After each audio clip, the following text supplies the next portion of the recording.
Shalom, shalom, Javerín, ¿cómo están ustedes? Bienvenidos de nueva cuenta a nuestra serie de los 26 principios de fe, los 26 principios de Emuná. En esta ocasión nos toca trabajar con el capítulo número 6.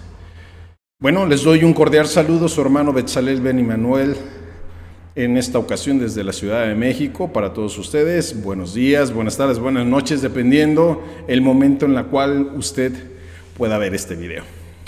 Recordemos de nueva cuenta que si existe alguna duda con cualquiera de los conceptos que se están tratando en esta serie, de favor indíquenos para que podamos resolverlo. Lo pueden colocar en el grupo comunitario o me pueden enviar un WhatsApp personal a este número que ahorita voy a poner aquí en pantalla.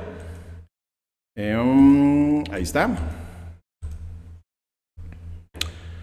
Para que a través de él pues podamos resolver estas pequeñas dudas que puedan tener ustedes.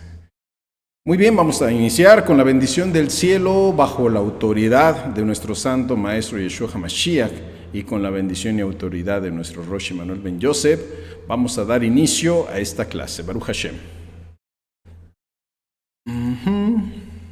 Estoy cargando aquí lo que vamos a visualizar. Perfecto.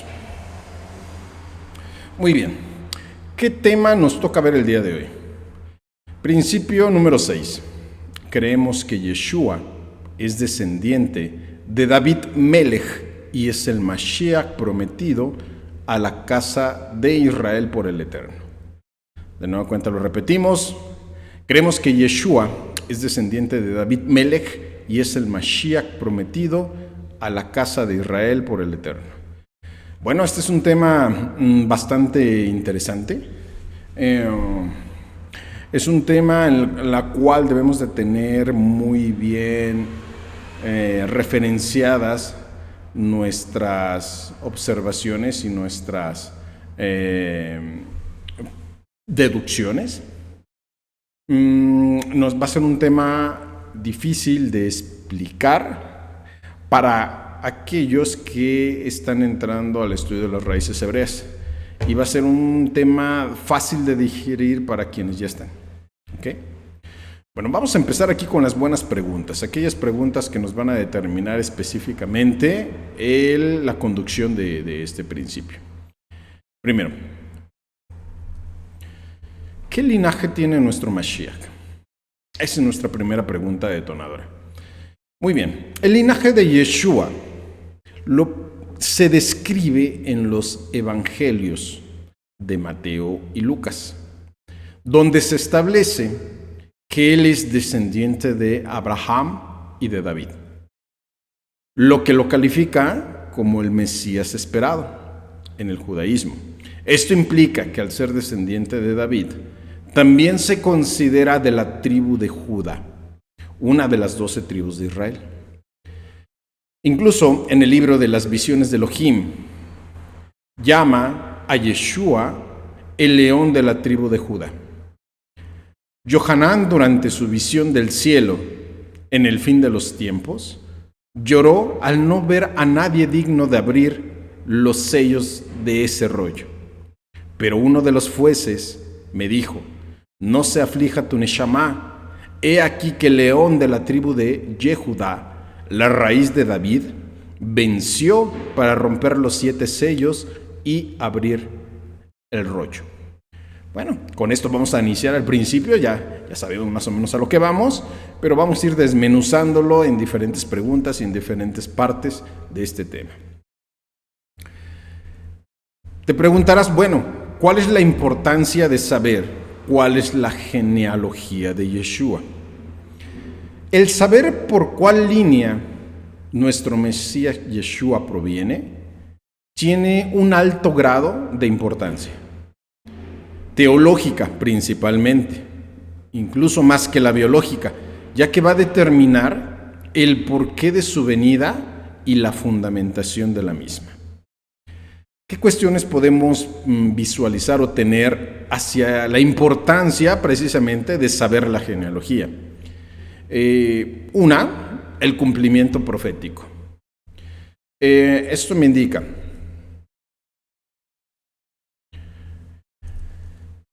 En las escrituras hebreas, los profetas anuncian que el Mesías vendría del linaje de David.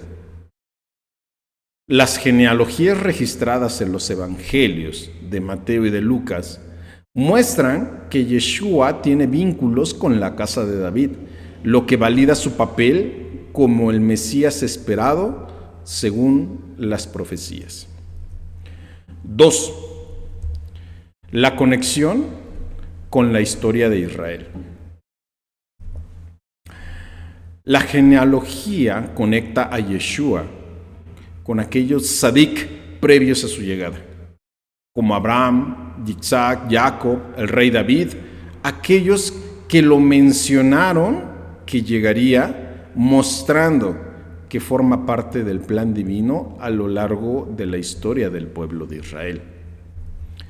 Número 3, inclusión y redención.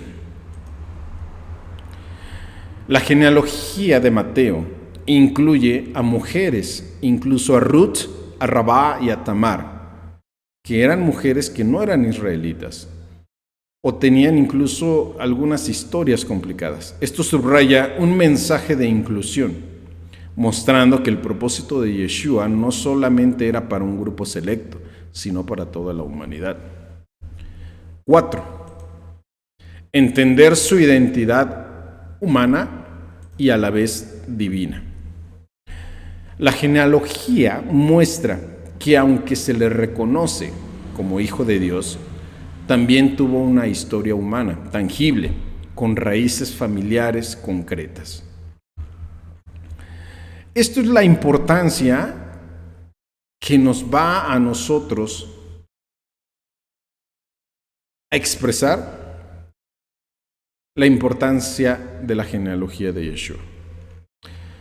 Vamos a ir desglosando cada una de ellas ahorita poco a poco para que vayamos visualizando en qué nos detenemos, en qué nos detallamos, para poderlo explicar de la mejor manera. ¿Qué personajes documentaron la genealogía? Muy bien.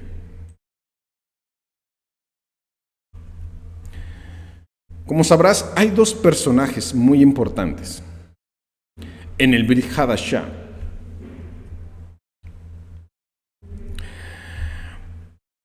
Recordaremos nosotros que el Brit Hadashah se encuentra dividido en 3 partes. La primera parte se llama Helek Rishon, en donde nosotros encontramos los evangelios. El término de evangelio ha sido una expresión favorita de la Iglesia para referirse principalmente a los dichos y enseñanzas del Mashiach, como aparece en los 4 libros identificados como los evangelios, por contener específicamente aquellas enseñanzas salidas directamente de los labios del Maestro. Evangelio. Bueno, evangelio es un término popular conocido y escuchado por una gran mayoría de personas en todo el mundo. Esto gracias a que la Iglesia Católica Cristiana así lo divulgó y así lo empezó a divulgar. Pero hay que recordar que el Ribi Yeshua no habló ni enseñó ni en castellano ni en griego, sino en hebreo. Eso ya lo tenemos completamente documentado. Todo el mundo debe de entender y reconocer que él nunca usó el término evangelio para definir lo que su pueblo judío, sus seguidores, su audiencia inmediata en aquellos días deberían de recibir y creer. Bueno, y entonces, ¿cómo se debe de nombrar a esas enseñanzas? Si estamos de acuerdo en que todas las palabras que salieron por primera vez de los labios de Yeshua fueron dichas en hebreo, entonces debemos de buscar qué palabra en hebreo está detrás del griego evangelio, pues solamente así podremos nosotros entender cuál es la naturaleza específica y el mensaje maravilloso que está escondido en ese término. Bueno, ¿existe una palabra? Sí, sí existe. El término de esa palabra es Beshorá y su significado es buena noticia. Entonces, si el término hebreo es Besorá y su significado es buena noticia, aunque Besorá solamente significa noticia, no necesariamente es buenas noticias. Pero, si salieron de los labios de nuestro Rabbi Yeshua, ¿acaso tú crees que puedan ser malas? Especialmente para su pueblo de Israel y para todo el mundo. La respuesta es no. Entonces, teniendo en cuenta este origen de la palabra, encontramos que el nombre para estos documentos escritos se nombran de la siguiente manera. Tenemos Masoret Besorá Yohanan, el libro de las buenas nuevas de Juan. Masoret Besorá Meir, Masoret Besorá Hillel, Masoret Besorá Matillahu. ¿Ok? Ese es el nombre correcto de lo que a nosotros hasta este momento, o escuchamos casi a la mayoría de las personas decir que son los evangelios. De ahí viene la palabra evangelizar, enseñar, mostrar, platicar lo que viene en los evangelios. Muy bien. Entonces, para nosotros se van a llamar Masoret Besorá Yohanan, que vendría siendo el libro de las buenas nuevas de Juan y de cada uno de los otros 3 apóstoles. En estos Masoret vamos a encontrar a Matillahu, Mateo, y Hillel, Lucas, quienes son los que van a describir la genealogía de Yeshua en sus versículos. Entonces, ¿qué personajes documentaron la genealogía? 2, Matillahu y Hillel, ambos en sus documentos, que no les llamamos evangelios, sino les llamamos libro de las buenas nuevas, los Masoret Besorá y cada uno de los nombres de quien lo inscribió. ¿Qué controversia ha habido entre lo que escribió y lo que documentó Matillahu y Hillel? Bueno, vamos a ir explicándolo ahorita poco a poco, pero hay algo que los distingue. Entonces viene la pregunta, el por qué habría 2 genealogías diferentes de Yeshua. Lo primero que debe de venir en la mente es, ¿por qué? Bueno, no bastaría solamente una genealogía exacta para poder decir y demostrar cuál fue toda la genealogía de Yeshua.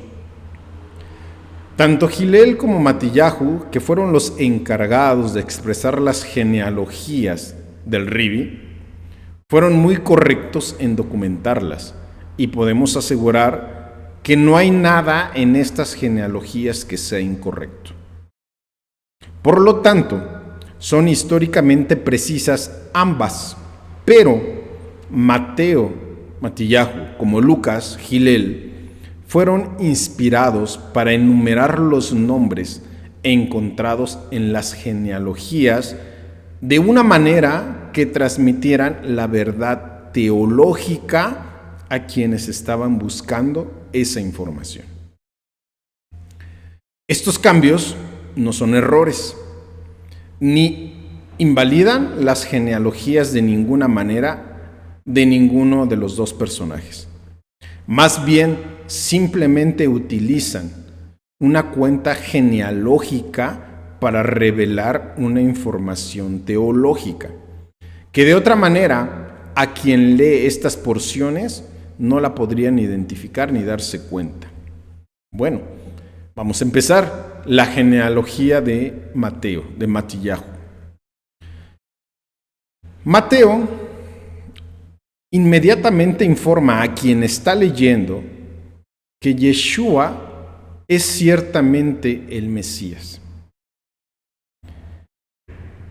Al afirmar esto, Mateo también señala que Yeshua es un descendiente legal tanto de David como de Abraham.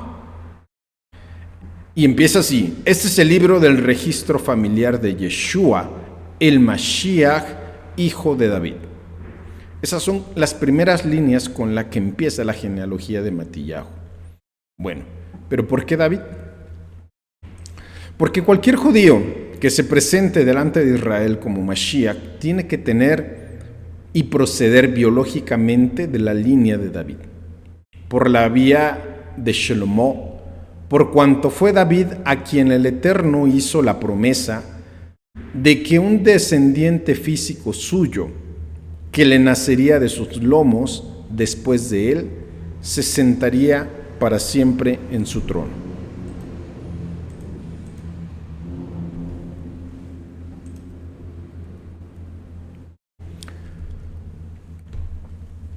Cuando en tus días sean cumplidos en la tierra y duermas con tus padres, estableceré tu simiente después de ti, la que saldrá de tus entrañas, y yo estableceré su reino. Eso es lo que nos dice Segunda de Samuel 7:12.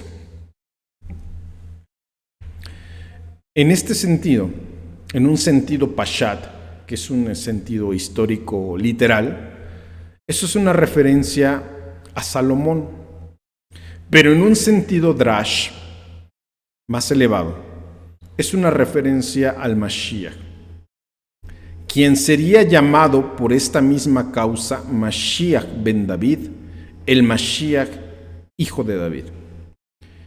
Lo que debe señalarse es que en esta primera sección de la genealogía se mencionan incluso a 3 mujeres: Tamar, Ruth y la esposa de Urías. Mateo enfatiza el concepto de redención al mencionar a estas 3 mujeres dentro de las escrituras de la genealogía de Yeshua. Dentro de la vida de varios personajes descritos en esta genealogía destaca que ellos profetizaron la llegada del Mashiach bajo su linaje. Muy bien, vamos a ver algunas referencias precisamente de estos versículos de los diferentes personajes donde hablan de la futura llegada del Mashiach.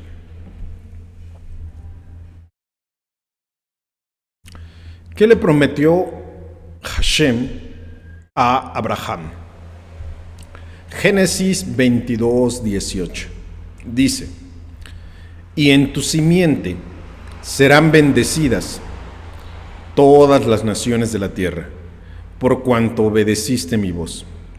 Esto significa que a través de la descendencia de Abraham, todas las naciones de la tierra eventualmente serán recibidas con bendiciones, debido a la obediencia de Abraham a Elohim.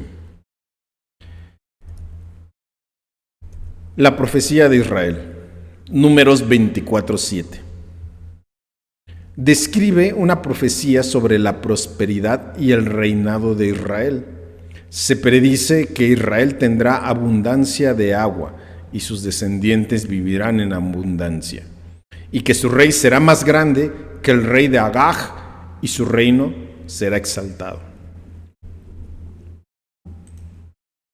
De Jacob a Judá. Génesis 49:10. No será quitado el cetro de Judá, ni el bastón de mando de entre tus pies, hasta que venga Shiloh, y a él se le congregarán los pueblos. Bien, este versículo es una profecía mesiánica pronunciada por Jacob al bendecir a su hijo Judá. El cetro simboliza la autoridad real y la promesa es que el liderazgo no se apartará de Judá hasta que llegue Shiloh, una figura interpretada por muchos como el Mesías prometido. Recordar que de Judá provienen los reyes David y Salomón. La palabra Shiloh. Shiloh, aunque su significado exacto es todavía muy debatido, se llega a traducir como el pacificador, o aquel a quien pertenece. También la palabra se considera un título mesiánico. Se cree que Shiloh no es un lugar ni una descripción, sino un título personal del Mesías, anticipado a alguien que reinará con justicia y atraerá a todos los pueblos. La profecía de Yishak Jesé. Isaías 11:1. Pero en una rama saldrá del tronco de Yishak un retoño, nacerá de sus raíces. El ruach de Adonai reposará sobre él, el ruach de sabiduría y de entendimiento, el ruach de consejo y poder, y el ruach de conocimiento y misericordia lo llenará. Esta profecía que anuncia la llegada de un líder justo y renovador, descendiente de Yishai, el padre del rey David. La vara del tronco de Yishai sugiere que aunque la dinastía davídica, o sea, de David, parecía haber sido cortada, de sus raíces como un árbol talado, aún brotaría vida. Es una imagen de esperanza y de restauración. Un vástago retoñará. Representa a un líder, a un rey que surgirá con fuerza y propósito. Ese vástago lo identificamos como Yeshua, quien cumple la promesa de un Mesías, descendiente de David. ¿Cuál es el contexto de la renovación? Isaías, en su capítulo 11, continúa describiendo un reino de justicia, de paz, de conocimiento de Dios, donde incluso los animales salvajes conviven en armonía, y esta es una visión del reino mesiánico.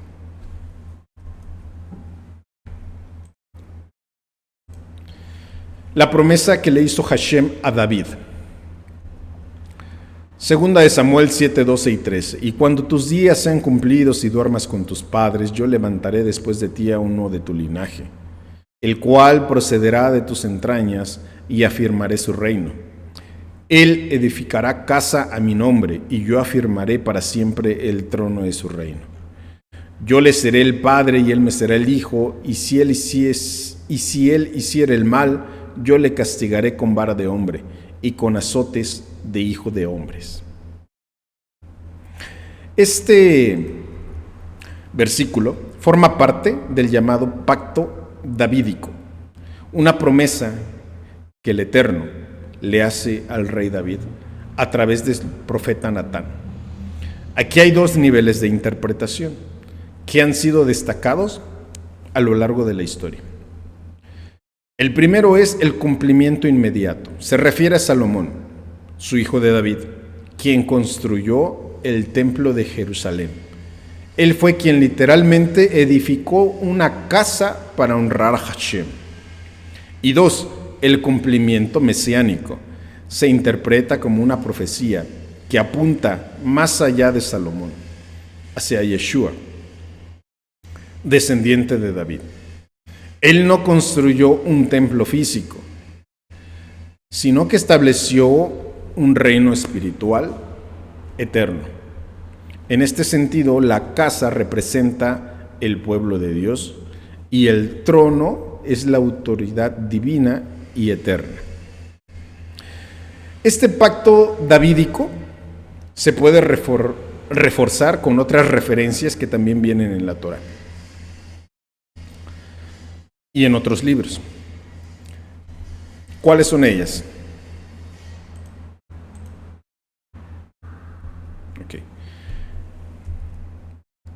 Segunda de Samuel 7:16. Repito, segunda de Samuel 7:16. Poco después del versículo 13, Hashem reafirma: tu casa y tu reino permanecerán para siempre delante de tu rostro, y tu trono será estable eternamente. Esta es una promesa clara de una dinastía eterna. ¿Qué dinastía? La dinastía de David. Salmo 89. Este salmo reflexiona sobre las promesas hechas a David. Dice,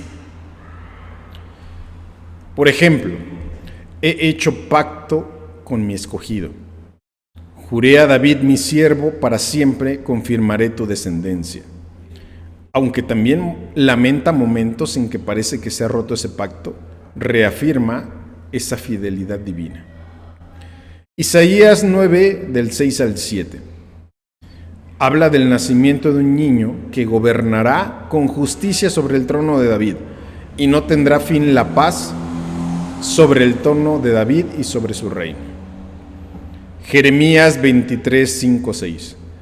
Profetiza: He aquí que vienen días en que levantaré a David un renuevo justo, y este será su nombre, con que será llamado Yeshua, justicia nuestra. Lucas 1:32. El ángel Gabriel le dice a Miriam que su hijo será grande y será llamado Hijo del Altísimo, y Dios le dará el trono de David, su padre. Algo importante que también nos da Matillahu está relacionado con la gematría que se describe en la genealogía. Dice, Mateo 1:17, de manera que todas las generaciones desde Abraham hasta David son 14, desde David hasta la deportación a Babilonia son 14, y desde la deportación a Babilonia hasta Yeshua son 14. Matillahu divide la genealogía desde Abraham hasta Yeshua en 3 secciones de 14 cada una, posiblemente como una ayuda para la memoria. Pero tenemos algo importante. 14 sucesiones desde Abraham, patriarcas, 14 desde David, monarquía, 14 desde el destierro a Babilonia, postexilio. Ahí tenemos que la gematría de la palabra Abraham son 248, 2 más 4 más 8 me da 14. David, 4 más 6 más 4 me da 14. Y destierro de Babilonia, 473, 4, 7 y 3, 14. Cada una de ellas entonces podemos descubrir algo interesante, que no solamente son 14, sino cada una de las palabras conforman específicamente la sumatoria de 14. Bueno, y ahora ¿qué nos toca decir? ¿Qué nos dice Hillel de la genealogía de Yeshua?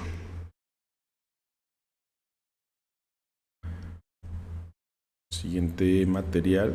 Okay. ¿Qué pasa con Hillel en la genealogía de Yeshua?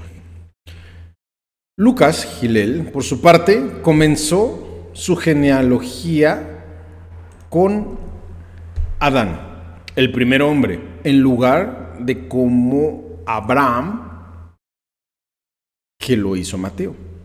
Casi todas las diferencias existentes entre la genealogía de Yeshua que registraron tanto Lucas como Mateo se pueden resolver con mucha facilidad. Si se tiene presente que Lucas trazó la línea por medio de otro hijo de David, Natán, en vez de Salomón como lo hizo Mateo. Así de sencillo.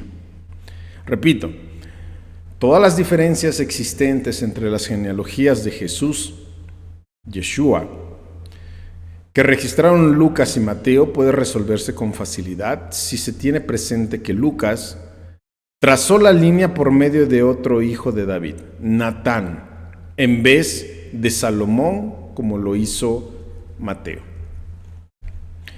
Un aspecto muy importante entre ambas contabilizaciones es que una de ellas describe la genealogía ocupando la palabra hijo de, y en otra se describe solamente ocupando la palabra de.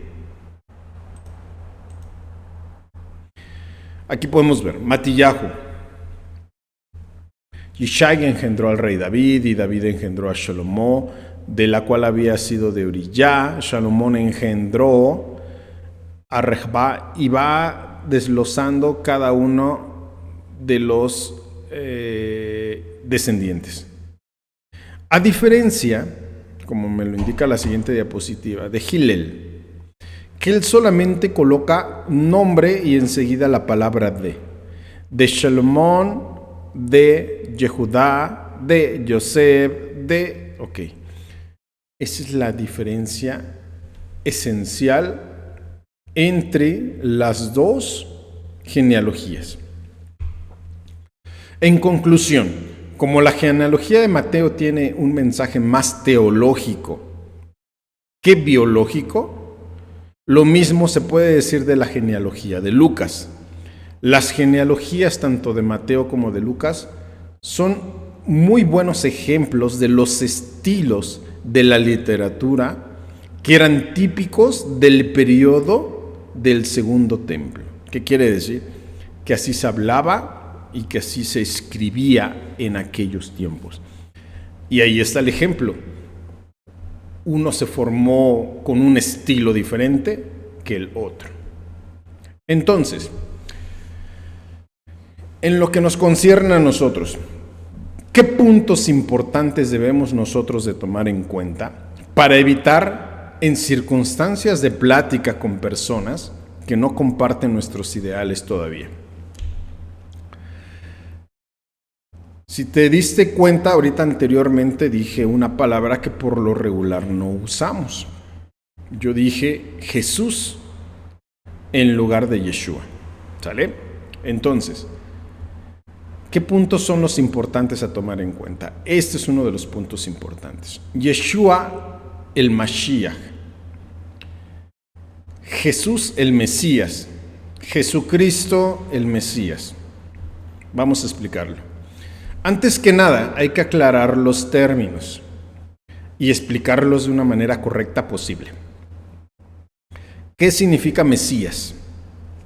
Mesías proviene del hebreo Mashiach, que significa ungido. ¿Hasta ahí vamos bien? Bien. En el contexto teológico se refiere a un líder escogido por Hashem, especialmente un rey descendiente de David, que traería justicia, restauración y paz al pueblo de Israel y al mundo. Ese es en el concepto y en el contexto teológico la definición de la palabra Mashiach. En el cristianismo se cree que Jesús de Nazaret es el Mesías prometido. Su vida y su muerte y su resurrección son vistas como el cumplimiento de aquellas profecías mesiánicas y se espera su regreso para completar el resto. El término Jesucristo también es conocido como Jesús de Nazaret. ¿Vale? Ahora, la palabra Jesús representa un esfuerzo hispano, o sea, latino, o sea, español, para pronunciar las palabras en griego. ¿Cuáles son las palabras en griego? Jesús, Jesús. Esa es la palabra en griego. Entonces, la palabra Jesús se amoldó al esfuerzo hispano por pronunciar aquellas palabras en griego. La palabra entonces Christos, porque así se define, Christos.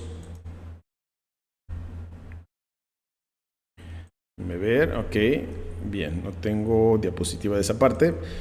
La palabra Christos también se escribe como Christos en griego. Es la transliteración del término griego que significa ungido. Quiere decir que es la raíz del título Cristo la que se usa para referirse a Jesús en el cristianismo. Proviene de un verbo griego que se llama krios, que significa ungir con aceite. Y es la palabra que se ocupa más cercana para describir al Mashiach hebreo, solo en nombre, nada más. Entonces, una de las cosas que debemos de tener muy importante es que debemos de explicar que la palabra Jesucristo no existe. Fue una amoldación, por así decirlo, del nombre hebreo que primero se tradujo al griego y después se trató de dar un tono españolés de España. latino. Tenemos entonces muy claro que la palabra Mesías proviene del hebreo Mashiach. Y la palabra Jesús proviene de la transliteración del griego y la pronunciación precisamente de Yeshua. Recordar entonces, ya lo habíamos visto anteriormente, en aquel tiempo solamente existía el hebreo y el arameo. Con el paso del tiempo, todo esto se tradujo erróneamente al griego, y del griego todavía se tradujo erróneamente al español o al latino. Me refiero a el lenguaje latinoamericano. Entonces, no existen en nuestras raíces la palabra Jesucristo, porque muchos se creen que Jesús es su nombre y Cristo es su apellido. Obvio que no, están completamente equivocados. Entonces, es una de las cosas y de los puntos importantes que debemos de tomar en cuenta cuando nosotros platicamos con otras personas que quieren acercarse a las raíces hebreas y nombran cosas que ni inclusive saben de dónde viene. Después veremos también el término Jehová, que muchos lo ocupan, que realmente no saben ni tan siquiera de dónde viene ese término o el por qué, la pronunciación de esa manera. Pero bueno, esta será charla de otra sesión. Imagino que has escuchado los términos Ben, que significa hijos de. En el judaísmo la palabra hebrea Ben significa hijo de. Y también en el judaísmo se ocupa la palabra Ben en 3 formas distintas. ¿Cuáles son las 3 formas distintas que se ocupa esta palabra? La primera es una forma de identidad familiar. Un hombre es normalmente identificado como el hijo de su padre. Por ejemplo, si José es hijo de Samuel Pérez, la forma de dirigirse es José ben Samuel. Es solamente una identidad familiar. Estamos indicándole que una persona es hijo físico de su padre. La segunda forma es cuando un talmidín recibe un nombre después de realizar su tevilá, se acostumbra a ocupar el término Ben con el nombre de su maestro de Torah. Por ejemplo, Yohanan ben Yosef, donde Yohanan es su nombre de servicio y Yosef es el nombre de su maestro. Otra forma de ocuparse, precisamente la palabra Ben, se utiliza de una manera más amplia, más grande, más elevada. Por ejemplo, se expresan las características de alguien. Y eso también se aplica aquí a Yeshua. Ejemplo, Yeshua ben David. Yeshua, aunque no fue hijo directo de David, pero se usa el término Yeshua ben David precisamente por las cualidades y características hereditarias del linaje de donde proviene esa persona. ¿Qué significa el término ben David? En el pensamiento judío, Ben David significa literalmente hijo de David. Y es un título muy simbólico que se refiere incluso al Mesías esperado, descendiente del rey David. Esta figura, conocida como Mashiach Ben David, es el eje central de la parte judía. Se espera a que sea un líder justo que restaurará el reino de Israel, traerá la paz al mundo y reconstruirá el templo de Jerusalén. Para ello, podemos encontrar estas referencias haciendo mención del término Ben David, lo que se espera, lo que se desea precisamente a través de cada una de estas referencias. Segunda de Samuel 7, 12, 13 y también la 16, Isaías 11, 1, Isaías 7, 12, Jeremías 23, 5, 6, Zacarías 3, 8, Esdras 37, 24, Amos 9, 11 y los Salmos, Lucas y Romanos. Si tienes posibilidad de ir documentándote de ellas, abrir tu Torá y abrir el Tanaj e irlas buscando, te vas a dar cuenta de lo que estamos hablando ahorita y lo puedes comprobar por ti mismo. ¿Qué significa el término Ben Adam? En resumen, Ben Adam es una forma humilde de referirse a un ser humano, pero también puede tener un peso teológico profundo dependiendo del contexto. En la Biblia hebrea, Ben Adam se usa para enfatizar la humanidad, especialmente en los libros como Ezequiel. En cambio, Mashiach es una figura ungida, esperada para traer redención. Unir ambos términos podría sugerir una visión del Mesías profundamente humano, de más carácter y más accesible, os puede decir que de forma universal. Muy bien, las conclusiones. ¿Cuáles son las conclusiones para este principio? Habiendo explicado todos los conceptos vistos, con todas esas referencias, podemos llegar a la conclusión de que efectivamente nuestro Rabbi Yeshua proviene legalmente de la línea de Judá. La genealogía histórica y teológica lo demuestra, que es descendiente legal de David. Es el Mesías que los profetas iniciales hablaron, que los reyes a través de los profetas dieron a conocer al pueblo judío. Entonces, ¿Yeshua es descendiente de David? Sí.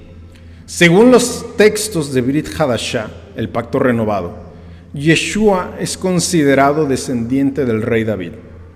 Esta afirmación se basa en varias genealogías y títulos que se le atribuyen. Su rol como descendiente de David también lo conecta con la esperanza judía de la restauración, reinterpretada en los términos de la redención espiritual y reconciliación con Elohim. Para nosotros, netzaritas, creemos en Yeshua como el Mesías y que el cumplimiento de las promesas davídicas se da en dos etapas. La primera, como un siervo sufriente, Isaías 53, para traer una redención espiritual. Y la segunda, como un rey victorioso y juez en la que se establecerá plenamente el reino prometido a David. Lo encontramos en Hechos 3:21. Muy bien, Javerim, espero que con esto haya quedado claro precisamente el capítulo número 6, en la cual nosotros creemos que Yeshua proviene de la línea directa de David y que es el Mesías del cual hablaron todos los profetas en el Tanaj. Para esto, pues entonces les pido a ustedes también incluso que hagamos un compromiso en la anulación del uso de las palabras que no van acorde a nuestras raíces hebreas. Las palabras que ahorita vimos, los conceptos que quedan fuera de nuestras raíces hebreas, que ya conocemos y que usualmente nosotros manejábamos durante alguna parte de nuestra vida, o que platicamos con personas que incluso todavía siguen manejándolas. Entonces, aquí necesariamente podemos decir que tendríamos que hacer un compromiso para el cual nosotros nos olvidemos incluso de expresar y anular aquellas palabras que no van acorde a nuestras raíces, porque ya las entendemos y ya las comprendemos. Si tienes un poquito de emuná, vamos a hacer esta pequeña anulación del uso de las palabras. Avinu Shebashamayim, Ribono Shel Olam, hoy te pedimos, Señor nuestro, aceptes nuestras disculpas por emplear términos y uso de palabras las cuales no sabíamos ni comprendíamos cuál era su significado real. Padre, que hoy nos das la oportunidad de conocer y de entender las palabras que expresan el significado real de esos conceptos, que dan atribución a tu Hijo bien amado, nuestro Ribi Yeshua HaMashiach, como tu Hijo legítimo, el Mesías prometido. Desde los días de antaño, Padre, nosotros nos vamos a comprometer a extender este conocimiento hacia las demás personas. Danos la oportunidad de que lo que salga de nuestra boca esté lleno de sabiduría para poder transmitir estos conceptos. Con su verdad auténtica, quita de nuestro lenguaje aquellas palabras mal empleadas durante mucho tiempo. Danos la oportunidad de fortalecer la conexión propia con las raíces de nuestra emuná. Danos el poder de discernir entre lo correcto y lo incorrecto. Padre, todo esto nosotros te lo pedimos por los méritos de tu Hijo amado, nuestro Ribi Yeshua Melech HaMashiach. Amén, amén. Haverim, gracias por haber compartido este tiempo valioso conmigo, con nuestros compañeros, con nuestros hermanos. Que la luz de Yeshua, nuestro Mashiach, siga guiando tus pasos y que cada día crezcas en emuná y en bitajón, en sabiduría y en obediencia a la Torá. Que el Eterno te fortalezca, nos fortalezca y nos llene de shalom. Bizkut Yeshua Meshicheinu. Amén, amén. Toda Rabá, hermanos, muchísimas gracias por haber puesto un poquito de su tiempo y atención en ver este capítulo. Es un capítulo que no es, este principio no es tan sencillo a veces de poder explicar. Es muy fácil de entender ya cuando tienes las referencias correctas y se queda grabado. Posteriormente vamos a continuar, si lo permite el Eterno, la próxima semana con los principios 7 y 8. Y espero que te haya servido un poco la información que estamos tratando de descifrar y explicar y entender en estas sesiones. Agradezco tu atención. Se despide de ti tu amigo Betzalel Ben Immanuel desde la Ciudad de México. Nos estaremos viendo prontamente. Shalom, shalom. Saludos cordiales.